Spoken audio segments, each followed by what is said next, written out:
Hey everybody, welcome to the channel. This is Andrew, the corn-fed Viking. Today we're going to be looking at my Collings D2, giving it a little bit of a refresh and restring. I think it's been since August. It's now January. This is the polish and cleaner I'm going to use, the Formula 65 from Dunlop. I've been using this stuff for a while now. It's really good. Also, for the first time today, I'm going to be trying out the fretboard Formula 65 Ultimate Lemon Oil. I've always just used an old product that I had sitting around, but I'm going to try this new one as I've read a lot of good things about lemon oil before. So first things first, start by getting that tension off the strings and starting the process of taking those off.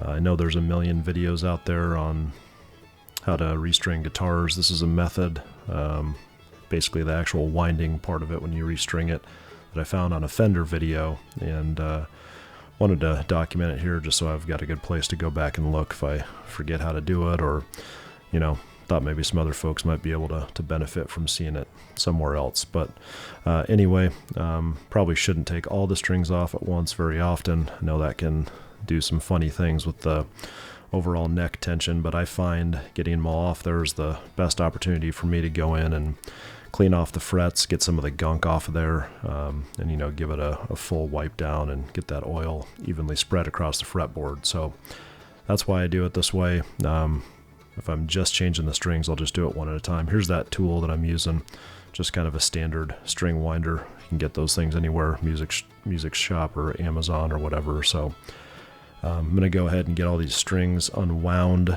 and then pulling the bridge pins as you've seen, and then getting all those strings pulled out so we can kind of start with a blank canvas here.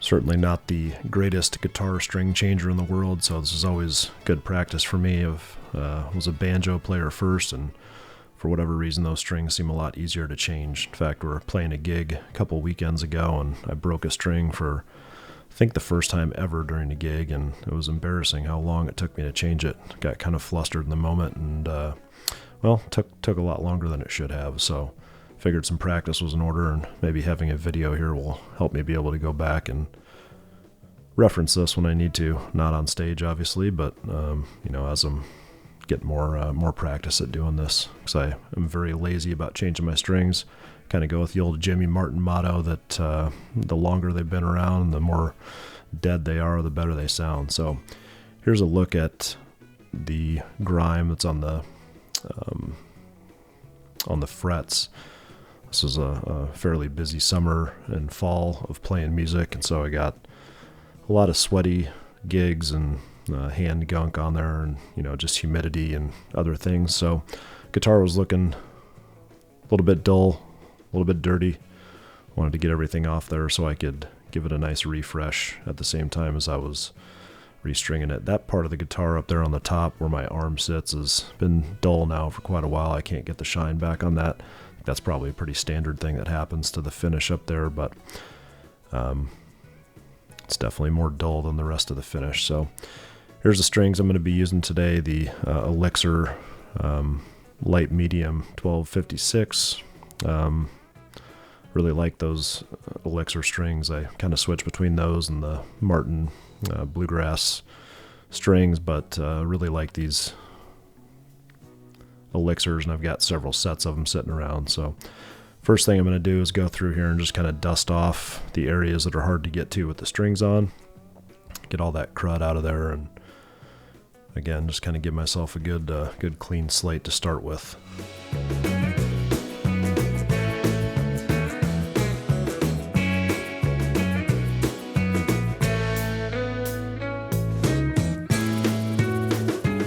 So here we go with this applicator. It's got kind of a cloth dab applicator system on the top.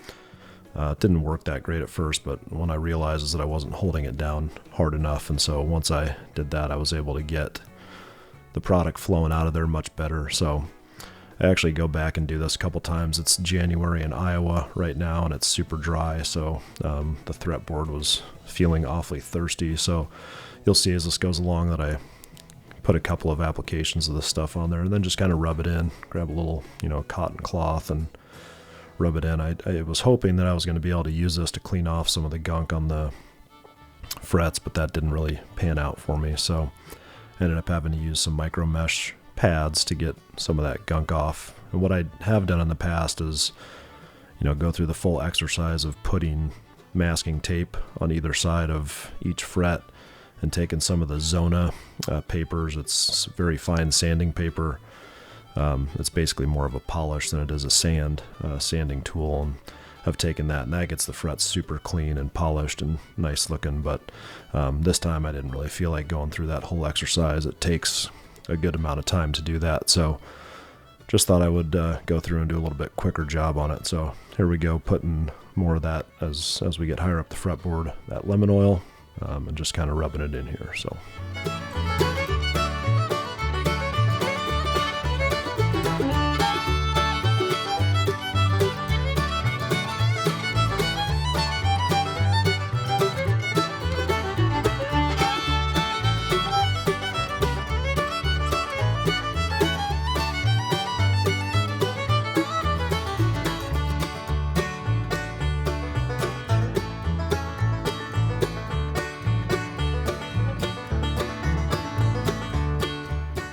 Here's the second application going on.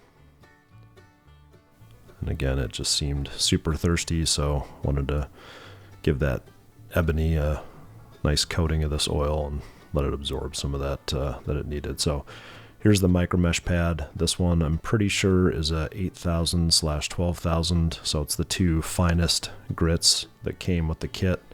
The pads that I bought, I've been using this stuff forever in the lathe world, back when I first started making pens like 20 years ago.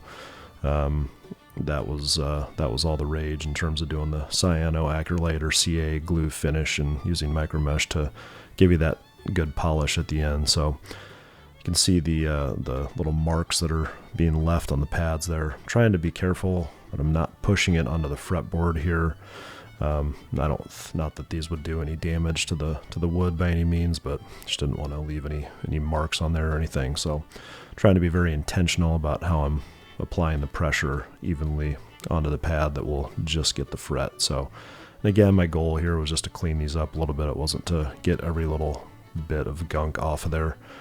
Like I said earlier, that really requires masking the frets and using some of that polishing sandpaper. So be a little bit of a roll here of me going through all the frets. You can see how I'm not just doing the tops, but I'm trying to kind of get onto the sides where that gunk really likes to collect.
Here's a shot of kind of a close-up of the guitar after the frets have been cleaned and after that lemon oil has been applied to the fretboard. Looks way nicer. The wood looks a lot happier, more hydrated. So definitely a nice change there. So here's the Formula 65 cleaner and polisher. A little bit goes a long way, so I just put like 1 or 2 little sprays of that onto a cloth. Then you just kind of use it to buff around, so nothing much to it.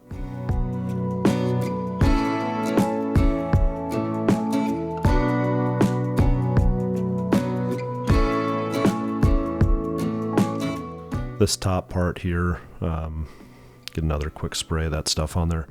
This top part is always the dirtiest for probably most people that that play a decent amount of guitar. I'm sure it always seems to get the drips of, you know, beverages, sweat, whatever, tend to collect up there. So I usually do a fresh spray when I'm getting that part, and then move around to this other side and the back here.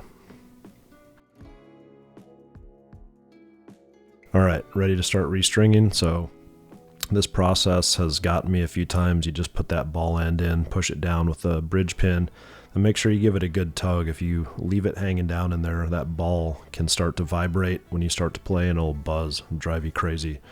So here's this process that I talked about earlier from the Fender videos. Once you pull the string through, you want to give it 1.5 lengths between the posts there. So you can see I've gone 1 full length and then halfway in between the next 2, the tuning pegs there. So that just turns out to be the perfect amount of excess string to give you a good wind. And then you just pull it back until you've got, you know, 3/8 of an inch or so of the string hanging out. Then you just start the wind. You don't have to lock it over the top or do anything fancy. Just start winding, and, you know, just make sure you're holding it to where the new string that's being wound onto the to the tuning peg there sits below the previous coil. So you want it to kind of be from the top down as the wind is happening.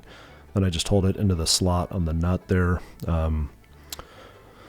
so that it guides itself into where it's supposed to be. But you can see how easy that process is. There's no guesswork on how much string you need to leave, and it works perfect every time. So I think the first 3 here, I show the whole process of, just so you can get a good glimpse of the measuring and cutting of the strings on top. So here we'll put the second ball in, and again, make sure you give it a good tug. Kind of hold down on that bridge pin while you're pulling back on it, just to make sure you've pulled all the slack out of there. That's gotten me a few times.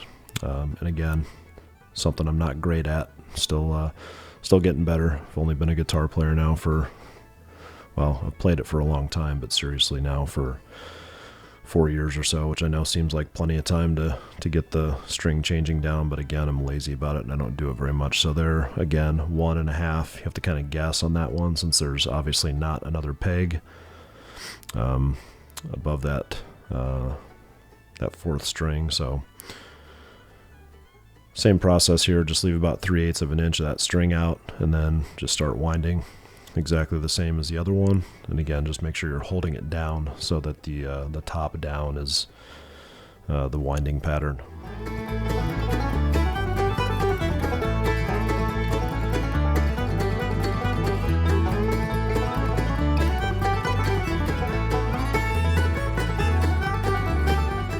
Get a little tension on those strings there, just so they're not super loose, but I don't want to get that tension built up too much until I get all the strings on there. So here's the 3rd one that we'll do, and this one I wanted to show at normal speed because, again, get a good pull on that, good tug, make sure all that slack's out of there.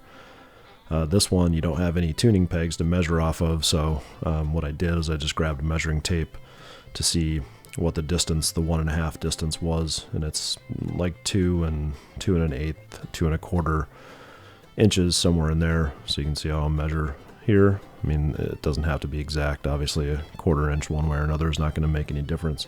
So I just use the measuring tape to help me get that somewhat accurate there.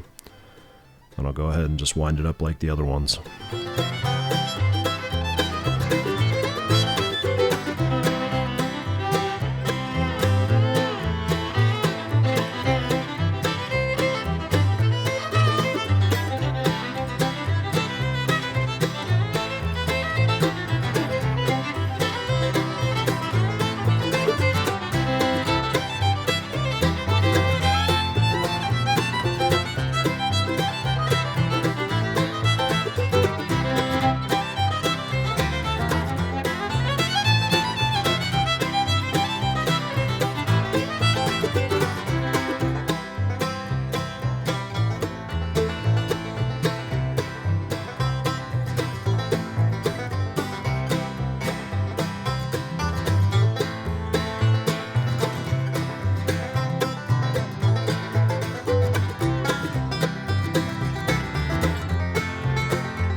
While we're going through this part too, I'll just say that this is a 2019 Collings D2 that I got on Reverb. Right towards the end of the pandemic was when I bought it. And, you know, being in central Iowa, we just don't have a ton of that stuff available to us in music stores. So I was able to find this one before all the price increases got too crazy. And man, I just absolutely love it. The, you know, rosewood sound is something that I've always been a fan of in guitars.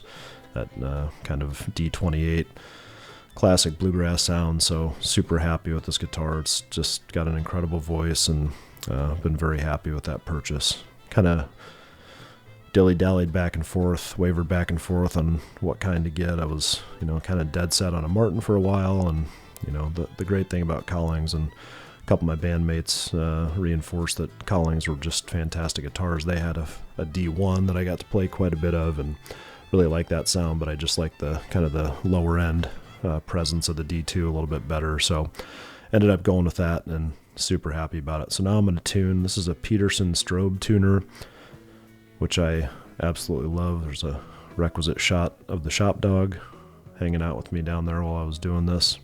It's Daisy. Anyway, this Peterson strobe tuner I picked up a couple months ago. And the idea with it is it has a kind of a sweetener, a tune sweetness or sweetener. I can't remember exactly what it's called, but there's a preset basically that you can change it to. You can see on the bottom right of it there it says GTR for guitar, and that just helps with more accurate tuning. I don't really understand the technology behind it, but you can see as you tune that those bars on the top kind of go back and forth, and if it's flat, they move to the left. If it's sharp, they move to the right. So you want to tune it until those things become stable. So you can see during the video, those will sort of stabilize as I'm tuning each string. So you can see there, that one's pretty well stabilized, and same process for all the other strings.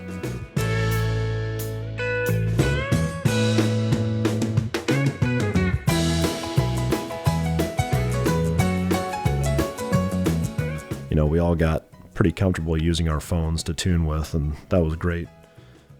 But these are a lot more accurate, and when you're trying to tune in the same room as a banjo, accuracy matters, and cell phones don't do a very good job with that. So I've been very happy with this purchase. They're a little on the pricier side. I think this was, you know, $60, $65, something like that. But here's a after shot now that we've got it all tuned up and restrung and cleaned. Much nicer looking guitar now, and you know, there's something to be said for how your guitar looks and how you feel playing it. I mean, of course, some of the greatest guitars and guitarists have super grungy guitars, and that's great, but I do like for mine to be, you know, nice and clean and polished at least every once in a while. So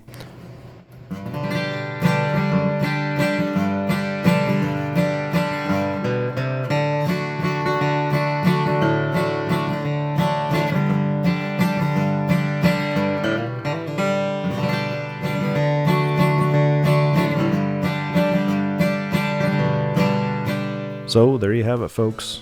Good looking Collings D2, refreshed, restrung, ready to roll.